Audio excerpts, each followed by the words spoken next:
नमस्कार दोस्तों, mission JRF में आपका स्वागत है। आज हम लोग भारतेंदु हरिश्चंद्र के दो रचनाएं लगी हुई है। पहला रचना जो है वह अंधेर नगरी और दूसरा है भारत दुर्दशा। उस पे आज हम लोग चर्चा करेंगे। उससे पहले इन दोनों नाटकों को पढ़ने से पहले हम भारतेंदु हरिश्चंद्र के विषय में कुछ जान लेंगे जो महत्वपूर्ण है परीक्षा दृष्टिकोण से। सबसे पहले भारतेंदु का जन्म भाद्रपद ऋषि पंचमी संवत 1907 अर्थात 9 सितंबर 1850। कब उनका जन्म हुआ था? 9 सितंबर सन 1850 ईस्वी को सोमवार के दिन प्रातःकाल काशी में हुआ था। कहाँ जन्म हुआ था उनका? काशी में हुआ था। भारतेंदु जी सेठ हमीरचंद के वंश की चौथी पीढ़ी के संतान थे। सेठ हमीरचंद के कितने? चौथी पीढ़ी के संतान थे। कहा जाता है कि इनके पूर्वज अंग्रेजों के बहुत वफादार थे। क्या कहा जाता है? कि इनके पूर्वज जो थे वह अंग्रेजों के बहुत ज़्यादा वफादार थे। सेठ हमीरचंद को अंग्रेजों के साथ व्यापारिक संबंध था। इसलिए क्योंकि वफादारी क्यों थी? क्योंकि वो अमीरचंद का जो था अंग्रेजों के साथ बहुत ज़्यादा व्यापारिक संबंध थे, इसलिए उनके साथ उनका बहुत अच्छा रिलेशन बिल्डअप था। अब क्या कहा था कि भारतेंदु के परदादा फतेहचंद, भारतेंदु के परदादा का नाम क्या था? फतेहचंद। दादा हर्षचंद, पिता गोपाल चंद, जिनका उपनाम है गिरधर दास। यही हम इनकी जो नहुस नाटक है उनके विषय में हम लोग देखेंगे। तो उनके पिता का नाम क्या था? उपनाम गिरधर दास, लेकिन वास्तविक नाम क्या? गोपाल चंद। सभी अंग्रेजों के विश्वास पात्र रहे। भारतेंदु जी के पिता भारतेंदु गोपाल चंद उर्फ गिरधर दास विद्वान व्यक्ति थे। ये काफी पढ़े लिखे व्यक्ति थे और साथ ही एक प्रसिद्ध कवि भी थे, नाटककार भी थे और वैष्णव धर्म के बड़े ही उपासक थे। यानी कि एक चीज यहाँ आप देखेंगे कि भारतेंदु जी के जो पिताजी थे वो वैष्णव धर्म के बहुत बड़े उपासक थे। अगला है गिरधर दास की मात्र 27 वर्ष की अवस्था में मृत्यु हो गई थी। उनके पिताजी का जो था भारतेंदु हरिश्चंद्र के पिताजी के कितने वर्षों में ही उनकी मृत्यु हो गई थी? 27 वर्ष की अवस्था में ही मृत्यु हो गई थी। इतने कम उम्र में उन्होंने 40 ग्रंथों की रचना की। इतने कम उम्र में उन्होंने कितने ग्रंथों की रचना की?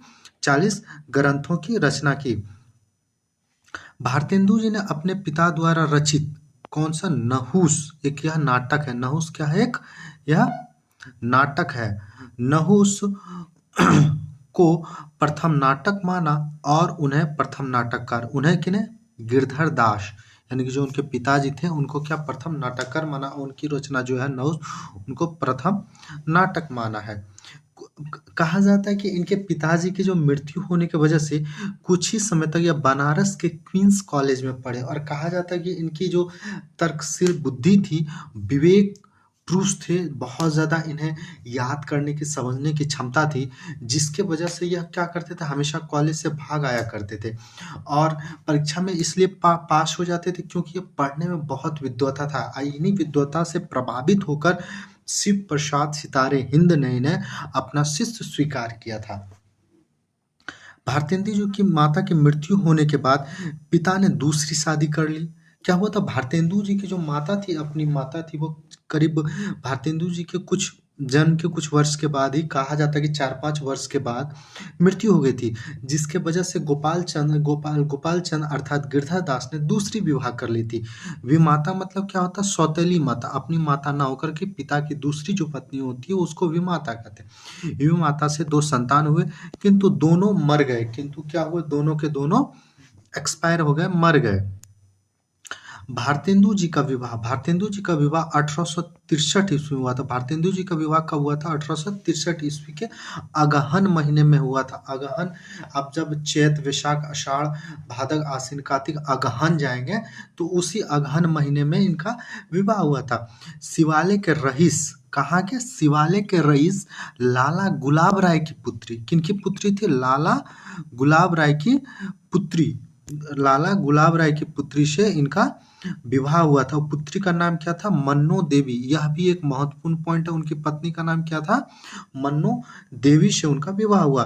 भारतेंदु जी को 3 संतान हुए। भारतेंदु जी को कुल कितने संतानें हुए? भारतेंदु जी को कुल 3 संतान, जिसमें से 2 पुत्र थे। 2 क्या थे? पुत्र थे। 1 पुत्री थी। 1 क्या थी? पुत्री थी।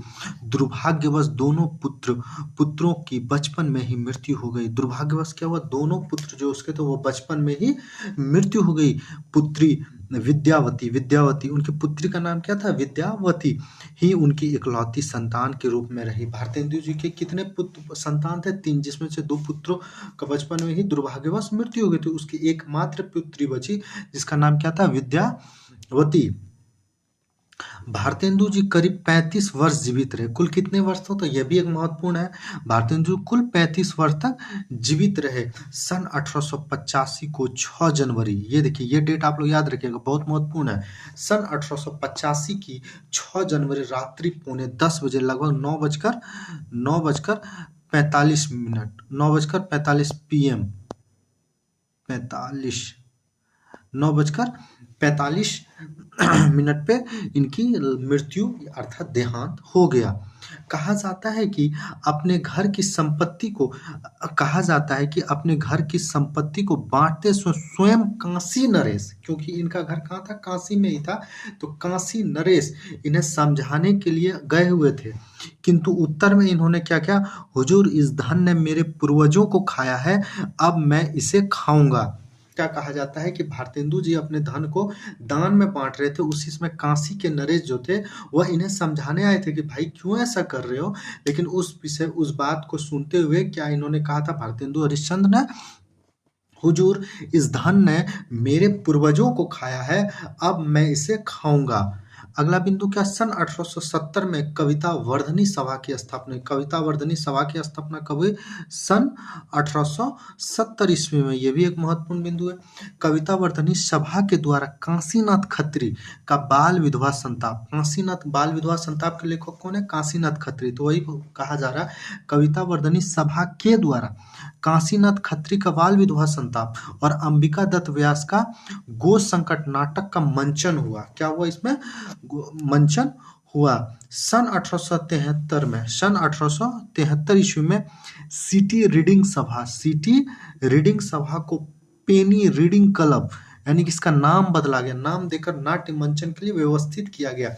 तो आप लोग को पूछ दिया जाएगा कि कब सिटी रीडिंग सभा का नाम बदल करके पेनी रीडिंग क्लब कर दिया गया था? 1873 ईस्वी में कर दिया गया था। अब अगला देखें, पेनी रीडिंग क्लब।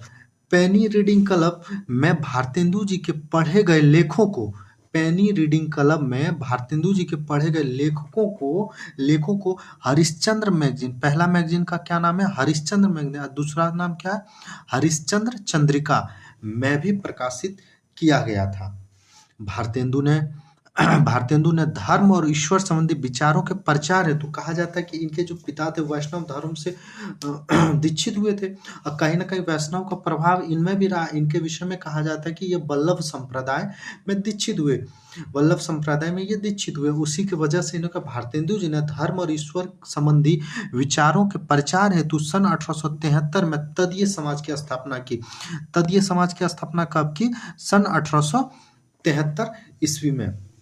भारतेंदु जी के धार्मिक गुरु लोकनाथ माने जाते हैं। देखिएगा, एक जगह आप यहाँ असमंजस्य में मत फंसिएगा कि भारतेंदु जी के धार्मिक गुरु कौन है, तो लोकनाथ माने जाते हैं, जबकि साहित्य में ये शिव प्रसाद सितारे हिंद के शिष्य थे। ऑप्शन में अगर दोनों आएंगे तो आप शिव प्रसाद सितारे हिंद को ही टिक मारेंगे, अगर नहीं रहेंगे तब गुरु लोकनाथ पे आप टिक करेंगे।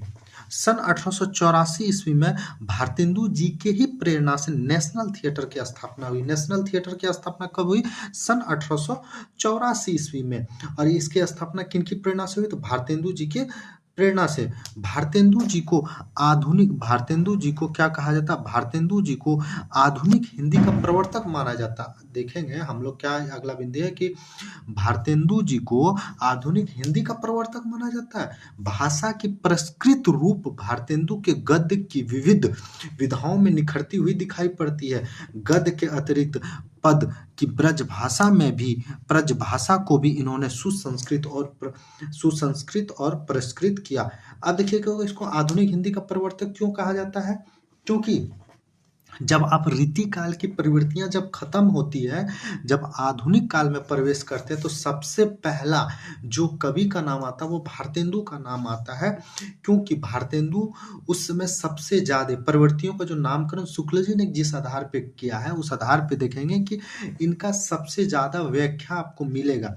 इनमें वो सारी प्रतिभा थी जो एक कवि में होनी चाहिए, और इनका सबसे ज्यादा नाम प्रचलित था, ये सबसे ज्यादा रचनाएं की हुई थी, इनकी विशेषताएं सबसे ऊपर थी, इसलिए इन्हीं के नाम पे इनका इस समय का नाम रखा गया भारतेंदु युग। इसलिए इसको आधुनिक हिंदी का प्रवर्तक भी माना जाता है।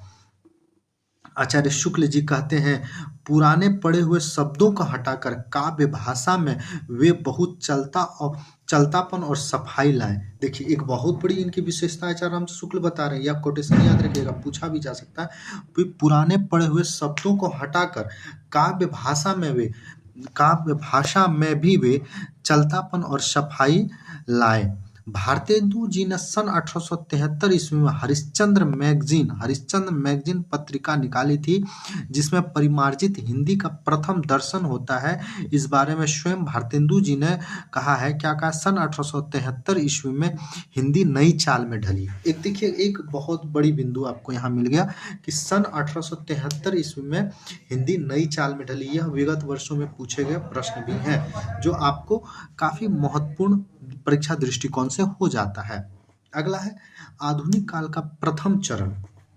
आधुनिक काल का प्रथम चरण भारतेंदु युग अथवा पुनर्जागरण काल के नाम से जाना जाता है। शुक्ल ने इसकी अवधि 1868 से 1893 ईस्वी माना। यह देखिए, शुक्ल वाला यह जो समय आप लोग याद रखिएगा, क्या समय है, 1868 से 1893 वाली ईस्वी, ये जो समय है इसको आप लोग याद रखिएगा। वस्तुतः भारतेंदु युग कवि वचन सुधा का प्रकाशन काल कब है, 1868 से लेकर सरस्वती पत्रिका का प्रकाशन काल कब है, 19 शतक माना जा सकता है।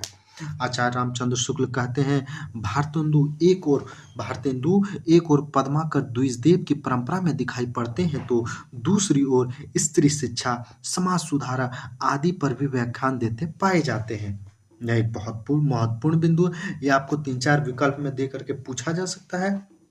अगला बिंदु है, भारतेंदु हरिश्चंद्र के प्रभाव से उनके पास कवियों का एक समूह तैयार हो गया था। देखिएगा, क्या कहा जाता है, भारतेंदु हरिश्चंद्र के प्रभाव से उनके आसपास कवियों का एक समूह तैयार हो गया था, जिसे भारतेंदु मंडल के नाम से जाते हैं। किस नाम से, भारतेंदु मंडल के नाम से कहा जाता है। इस मंडल के कवियों में किनका किनका नाम आता है, जो महत्वपूर्ण है, यहाँ से भी याद रखिए, क्योंकि प्रश्न यहाँ से भी पूछ दिए जाते हैं।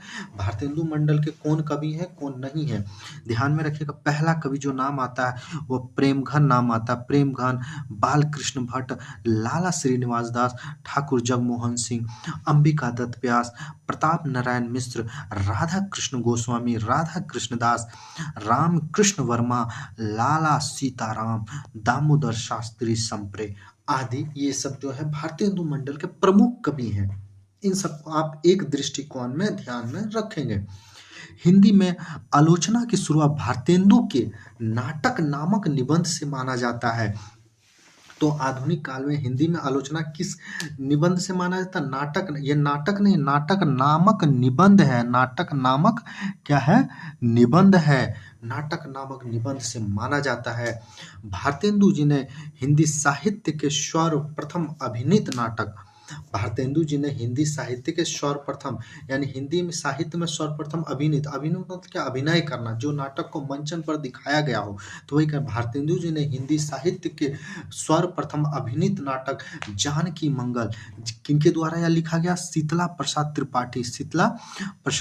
त्रिपाठी के द्वारा लिखा गया है। वही कहा जा रहा है कि जानकी मंगल में लक्ष्मण की भूमिका, यानी जानकी मंगल में किस भूमिका में वो थे, लक्ष्मण की भूमिका निभाई थी। इसी प्रकार नील देवी नाटक में वो पागल की भूमिका निभाए थे, और सत्य हरिश्चंद्र नाटक में हरिश्चंद्र की भूमिका में थे। भारतेंदु जी ने अपनी कविता दशरथ विलाप, भारतेंदु जी की अपनी कविता दशरथ विलाप क्या है, किस विधा की रचना है, कविता है, और फूलों की गुच्छा खड़ी बोली में भी लिखी थी। यह भी एक महत्वपूर्ण बिंदु है। भारतेंदु जी उर्दू में रसा उपनाम से रचनाएं किया करते थे। यहाँ से भी प्रश्न कई बार पूछा गया कि भारतेंदु जी उर्दू में रसा उपनाम से रचनाएं किया करते थे। अगला बिंदु है भारतेंदु हरिश्चंद्र को हिंदी भारतेंदु हरिश्चंद्र को भारतेंदु की उपाधि यानी हरिश्चंद्र उनका वास्तविक नाम था, भारतेंदु जो था उनका उपनाम यानी कहीं उपाधि उन्हें दिया गया था। तो उसी विषय में कहा जाता है कि भारतेंदु हरिश्चंद्र को भारतेंदु की उपाधि सन 1880 ईस्वी में काशी के पंडित रघुनाथ राव द्वारा प्रदान की गई, लेकिन इससे पहले सार सुधा निधि पत्रिका ने भी यह उपाधि देने का प्रस्ताव किया था। यह भी कहा सार सुधा निधि पत्रिका में इसे यह उपाधि देने का प्रस्ताव किया गया था, लेकिन इन्होंने यहाँ इसको उपाधि नहीं दी थी। इस बात को आप लोग याद रखिएगा, महत्वपूर्ण बिंदु है। भारतेंदु जी के जन्म शताब्दी वर्ष भारतेंदु जी के जन्म शताब्दी वर्ष, इनका जन्म कौन सा शताब्दी 1950 शताब्दी वर्ष में हिंदी के जन कवि नागार्जुन ने उनके ऊपर किनके भारतेंदु के ऊपर भारतेंदु शीर्षक से एक लंबी कविता लिखी थी। किस शीर्षक से? तो भारतेंदु नामक कविता के लेखक कौन है? नागार्जुन है। किनके ऊपर लिखा गया, किनके विषय में लिखा गया है? तो यह भारतेंदु हरिश्चंद्र के विषय में लिखा गया एक लंबी कविता इन्होंने लिखी थी। भारतेंदु जी ने भक्ति सर्वस्व नामक प्रथम पद पुस्तक मात्र 20 वर्ष की आयु में लिखा था। इस पुस्तक दूसरा नाम श्रीचरण चिन्हम वर्णन भी है। देखिएगा कि भारतेंदु जी ने भक्त सर्वस्व नामक एक पुस्तिका निकाली थी मात्र 20 वर्ष की अवस्था, जिसका दूसरा नाम श्रीचरण चिन्हम भी है। भारतेंदु जी का पहला नाटक विद्या सुंदर जो एक अनुदित नाटक है।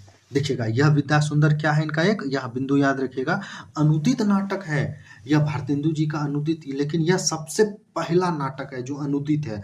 इनका पहला अगर मौलिक नाटक में पूछा जाए तो पहला मौलिक नाटक वैदिक हिंसा न भवती है, जिसका प्रकाशन वर्ष 1873 ईस्वी है, जो एक मौलिक नाटक के साथ क्या एक प्रहसन है।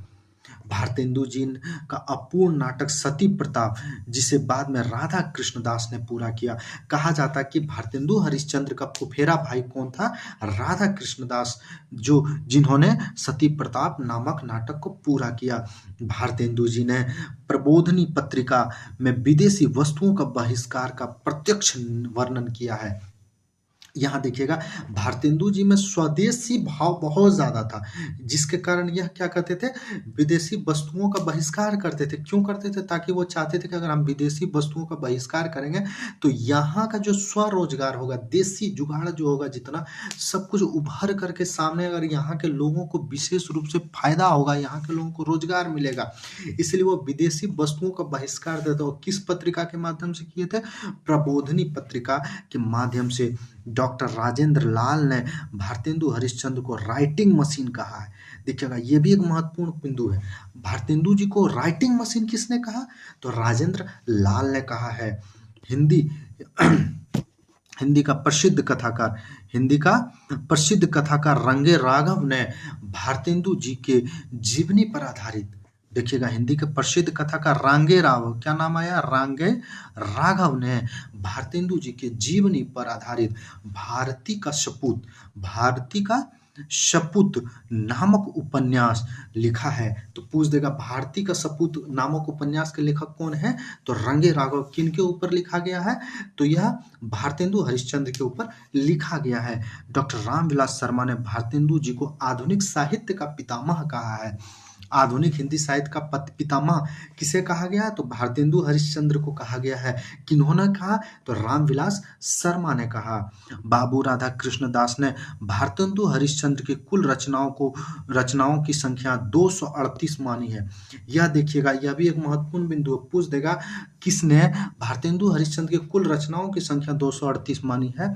तो राधा कृष्णदास ने। उसी प्रश्न को दूसरे तरीके से अगर पूछा जाएगा तो पूछेगा कि राधा कृष्णदास ने भारतेंदु हरिश्चंद्र के कितने रचनाओं को माना है? तो 238 रचनाओं का माना है। समधिन मधुमास, क्या नाम है? समधिन मधुमास की रचना गाली नामक व्यंग्य गीता शैली में भारतेंदु जी ने की है। नए जमाने की मुकरी शीर्षक से भारतेंदु जी ने सामाजिक राजनीतिक विसंगतियों को लेकर खुसरो की शैली में मनोहारिणी मुकरियां की रचना की है। भारतेंदु जी का काव्य संग्रह फूलों का गुच्छा में कुल 36 पद हैं, जिसमें उर्दू की 13 लावनियां हैं। ये लावनियां अत्यंत साधारण और दोषपूर्ण है। भारतेंदु जी ने सतसई सागर काव्य में बिहारी सतसई के 85 दोहे की कुंडलियां बनाई है। प्रेम माधुरी भारतेंदु जी की सर्वश्रेष्ठ काव्य कृतियां हैं। प्रेम माधुरी क्या है? भारतेंदु जी की सर्वश्रेष्ठ काव्य कृतियां हैं। इस संग्रह में 2 दोहे, 46 कवित्व और 25 सवैये हैं। कवित्व सवैये पर आधारित इनका यह एकमात्र संग्रह है। काशी प्रचारणी सभा, एक नाम आया काशी प्रचारणी सभा, जिसकी स्थापना कब हुई थी? तो 1893 ईस्वी में हुआ था। काशी नगरी प्रचारणी सभा द्वारा भारतेंदु ग्रंथावली भाग 1 और 2 का प्रकाशन किया गया। बाबू श्याम सुंदर दास द्वारा भारतेंदु नाटकावली के प्रकाशन इंडियन प्रेस से सन 1927 ईस्वी में किया गया था। बाबू राधा कृष्ण दास ने भारतेंदु हरिश्चंद्र के कुल नाटकों की संख्या 20 मानी है। देखिए यहाँ राधा कृष्ण दास ने कुल रचनाओं की संख्या 238 मानी है। कितना? 200। कुल रचना की संख्या 238 मानी है, लेकिन जब वह नाटकों की संख्या आती तो मात्र 20 मानी है। अब कौन कौन से नाटक, तो हम ये देखेंगे। भारतेंदु जी की रचनाएं, पहला है काव्य नाटक में हम देखेंगे कौन कौन सा है। भक्ति सर्वस्व जो पहली काव्य कृति है, प्रेम मल्लिका, प्रेम माधुरी, प्रेम तरंग, उत्तरार्ध भक्तमाल, गीत गोविंद, वर्षा विनोद, फूलों का गुच्छा, प्रेम फुलवारी, बकरी विलाप देखिएगा यहाँ से भक्ति सर्वस्व एक महत्वपूर्ण है, प्रेम मल्लिका भी महत्वपूर्ण है, प्रेम माधुरी भी एक महत्वपूर्ण है। फिर आप चलते आइएगा, फूलों का गुच्छा भी महत्वपूर्ण है, प्रकाशन वर्ष सही याद रखिएगा, बकरी विलाप भी याद रखिएगा, यहाँ से दशरथ विलाप भी अब देख लीजिएगा, यहाँ से प्रश्न पूछा जाता। विनय प्रपंच नहीं पूछा गया अभी तक। राग संग्रह, मधुकुल, सतसई सिंगार, होली, प्रेम विलाप, सुमनांजलि, तन्मय लीला, बंदर सभा, दान लीला, नए जमाने की मुकरियां, यहाँ से भी प्रश्न पूछेंगे। नए जमाने के कृष्ण चरित्र। अब देखिएगा इनका कुछ उपन्यास है। उपन्यास कौन कौन है? तो पूर्ण प्रकाश 1890, चंद्र प्रभा 1890। तो उपयुक्त दोनों उपन्यासों को मराठी से अनुदित एक सामाजिक उपन्यास माना जाता है। दोनों उपन्यास कौन कौन? पूर्ण प्रकाश 1890, चंद्र प्रभा 1890। उपयुक्त दोनों उपन्यासों को मराठी से अनुदित एक सामाजिक उपन्यास माना जाता है। अब इनका अगला रचना कौन है? रेखा चित्र में कौन है? एक कहानी कुछ आप बीती कुछ जग बीती 1875 में, यानी कि मात्र एक इनका रेखा चित्र महत्वपूर्ण है। एक कहानी कुछ आप बीती कुछ जग बीती। अब इनका निबंध कौन है? निबंध है साहित्यिक, और निबंध में भी कई प्रकार है। निबंध में भी आप जब आगे बढ़ेंगे तो इनके निबंध भी कई प्रकार, जैसे साहित्यिक और सांस्कृतिक निबंध में पहला निबंध का नाम है खुशी। अगला निबंध है हिंदी भाषा, भारतवर्षोन्नति कैसे होती है। यह यूनिट 9 में जब पढ़ेंगे निबंध तो उसमें यह प्रश्न, यह पूरा निबंध हम लोग को पढ़ना है। जातीय संगीत, यह भी याद रखिएगा, PYQ में पूछा गया निबंध किसका? जातीय संगीत। ग्रीष्म ऋतु, यह भी पूछा गया है। ऐतिहासिक अर्थात जीवनी परक निबंध हम देखेंगे। बूंदी का राजवंश, कश्मीर कुसुम महत्वपूर्ण याद रखिएगा। कालचक्र, रामायण का समय, महाराष्ट्र देश का इतिहास। अब कुछ ऐतिहासिक निबंध देखेंगे। पहला है कालिदास, वल्लभाचार्य, जयदेव, रामानुजाचार्य, शंकराचार्य, सुकरात, नेपोलियन तृतीय, Lord Mayo, Lord Lawrence, Mohammad Bibi Fatima, Ali, इमाम हसन, इमाम हुसैन आदि। अगला धार्मिक निबंध देखेंगे। तदीय सर्वस्व, यह निबंध महत्वपूर्ण याद रखिएगा। वैष्णव सर्वस्व, यह भी याद रखिएगा।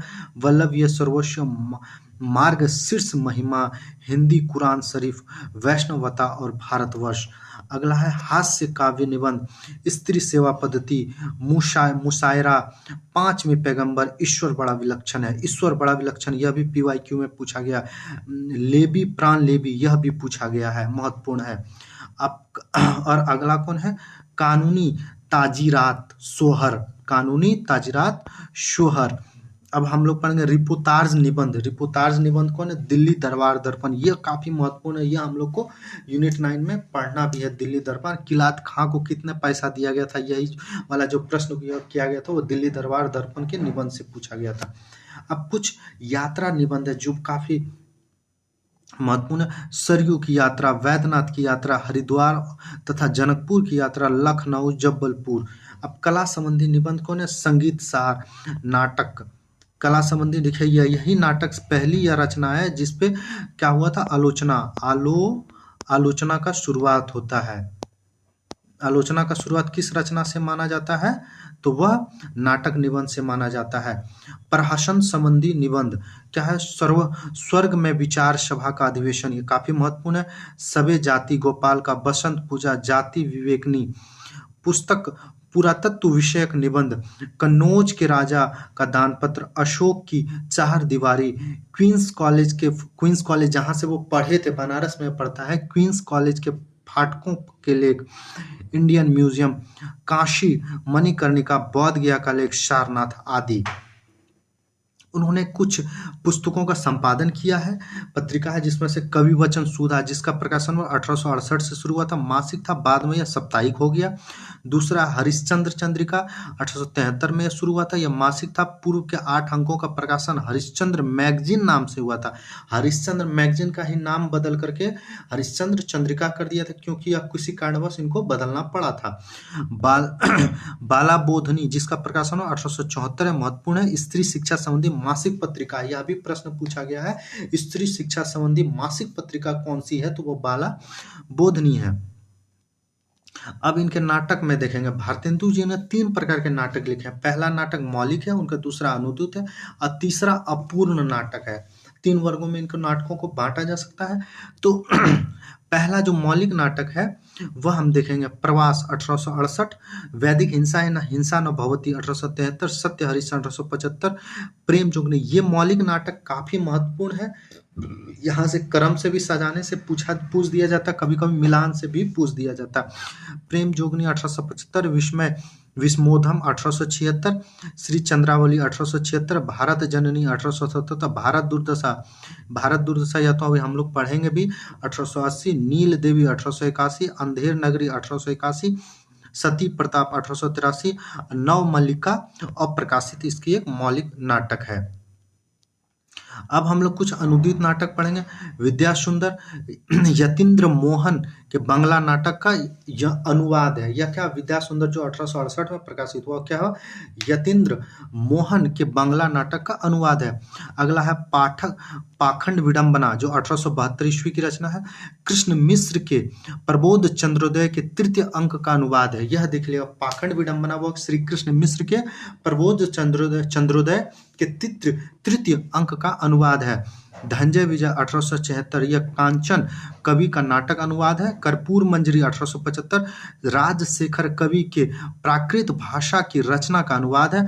मुद्रा राक्षस 1878, विशाख दत्त नाटक का अनुवाद है। यह सब महत्वपूर्ण है, आप लोग याद रखिएगा।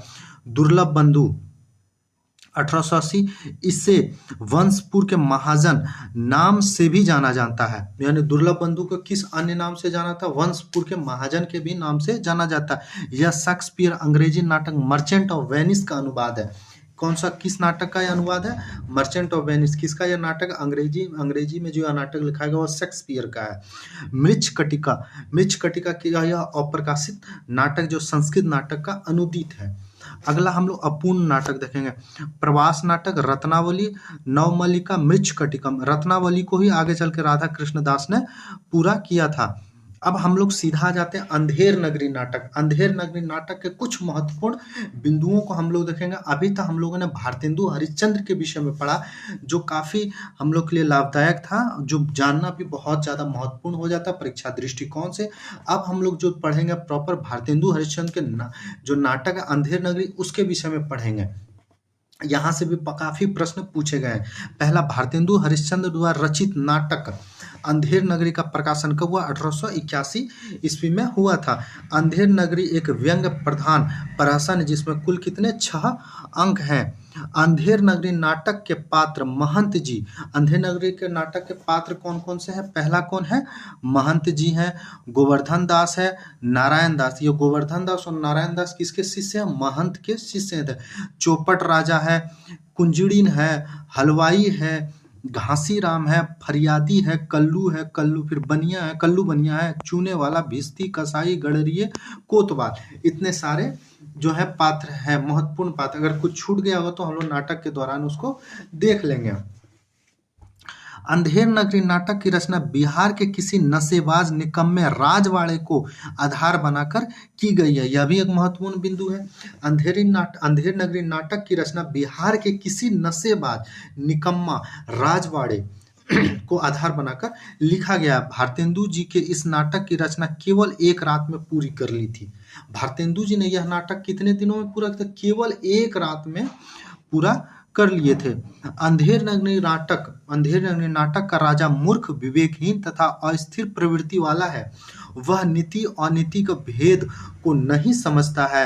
विरासत के धन को उपभोग, जनता का शोषण और अंधे की लकड़ी के समान सबको एक ही तरह हाँकने का प्रयत्न करने वाला है। वस्तुतः अंधेर नगरी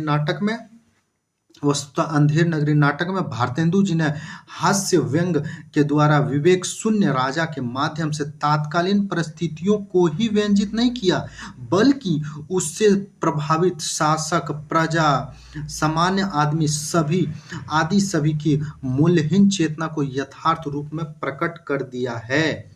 अगला बिंदु है, अंधेर नगरी नाटक में भारतेंदु जी ने मुहावरे और लोकोक्तियों का भी सहज स्वाभाविक प्रयोग किया है।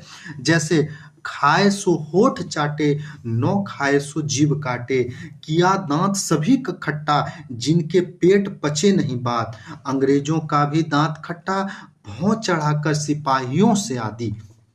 अंधेर नगरी के महंत जी आस्तिक यानी कि वह अंधेर नगरी जो महंत जी वो नास्तिक नहीं है, क्या वो आस्तिक हैं, विवेकशील हैं, त्यागी हैं, लोभी रहित हैं, अर्थात वो लोभी नहीं है, सभ्य शिष्ट हैं, यानी कि सभ्यता के अनुसार उनमें एक अलग विचार है, निर्भय हैं, अर्थात वो डरपोक नहीं है, साहसी हैं, संयमी है, वाक्पटुता मतलब कम बोलने वाला, अच्छा बोलने वाला को क्या कहते हैं? वाक्पटुता कहते हैं।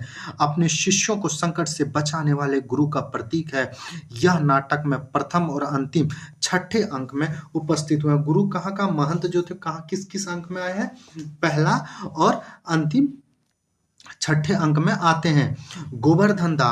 गोवर्धन दास लोभी प्रवृत्ति के साधु हैं। गोवर्धन दास कैसा? लोभी प्रवृत्ति के साधु का प्रतीक है, जिसके चरित्र में अविश्वास, जिह्वा लोलुप, अवज्ञाकारी, ढोंगी प्रवृत्ति असंयमिक रूप में देखने को मिलता है।